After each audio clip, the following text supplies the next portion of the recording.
Morning friends, আমি Madhumita paradise cooking channel থেকে তোমাদের স্বাগত জানাচ্ছি। আজকে আমি করে দেখাবো তোমাদের বাটার পনির। তার জন্য আমি এখানে নিয়েছি ক্রিম পনির 200 গ্রাম। আর কড়াইতে আমি 1 টেবিল চামচ হোয়াইট অয়েল দিয়েছি। এর মধ্যে আমি দেব বাটার। তার মধ্যে এবার আমি পনিরগুলো দিয়ে দিচ্ছি। পনিরগুলো কিন্তু আমি পুরোপুরি ভাজবো না, একটু বাটারের মধ্যে আমি সতে করে তুলে নেব। আমি এখানে পনিরটা ভেজে তুলে রেখে দিয়েছি। এটা যেহেতু ক্রিম পনির, তাই জন্য আমি যে গরম জলে রাখতে চাই। আর এখানে আমি কড়াইতে আবার 1 চামচ মতো বাটার দিয়েছি। এবার রান্নাটি শুরু করছি। আমি ফোড়নে দেব সাজিয়ে।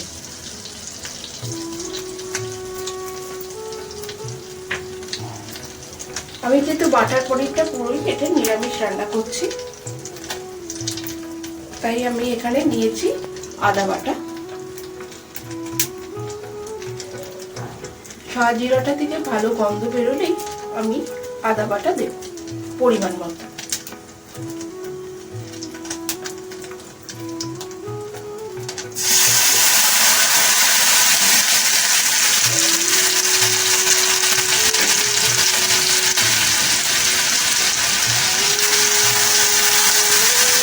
আদাটা দিয়ে কিছু ভালোভাবে নাড়তে হবে, যেন পুরোপুরি আদার কাঁচা গন্ধটা চলে যায়।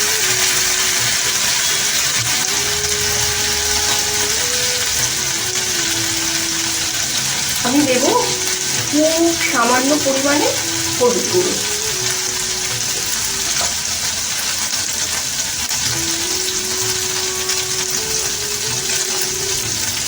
আর 1 চামচ ধনের গুঁড়ো।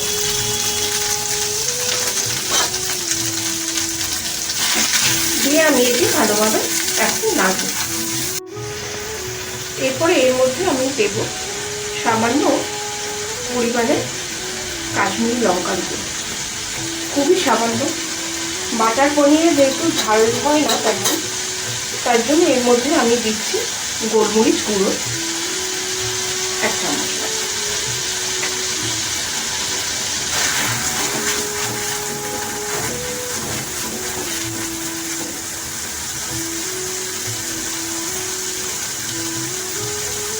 আমি কিন্তু এখানে রেখেছি 10টি আমন্ড বাদাম নিয়ে পেস্ট করে।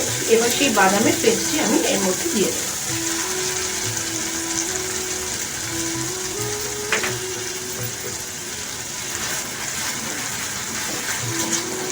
দিয়ে আমি এবার মশলাটি ভালোভাবে কষিয়ে নেব। বাদামটা দিয়ে আমার ভালোভাবে মেল্ট করা হয়ে গেছে। এরপরে আমি এর মধ্যে দেব পরিমাণ মতো জল।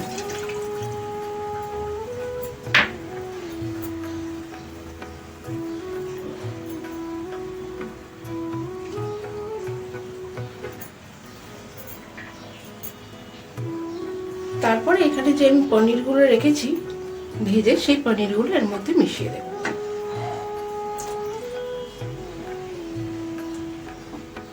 দিয়ে আমি এবার একটু চাপা দিয়ে খানিকক্ষণ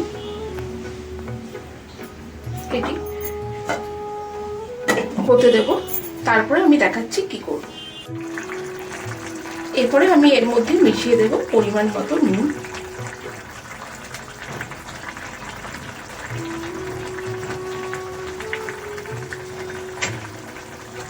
এখানে আমি রেখেছি মরিচ গুঁড়ো করা, সেটি আমি এর মধ্যে মিশিয়ে দেব। গ্রেভিটা ঘন হয়ে আসছে।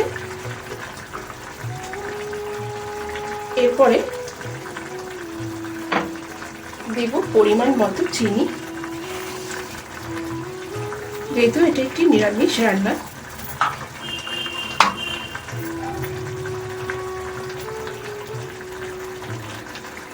আর 1 চামচ মতো বাটার দিয়ে আমি গ্যাসটি বন্ধ করে দেব। তারপরে তোমাদের সার্ভ করে আমি দেখিয়ে দেবো এই বাটার পনির রেসিপিটা।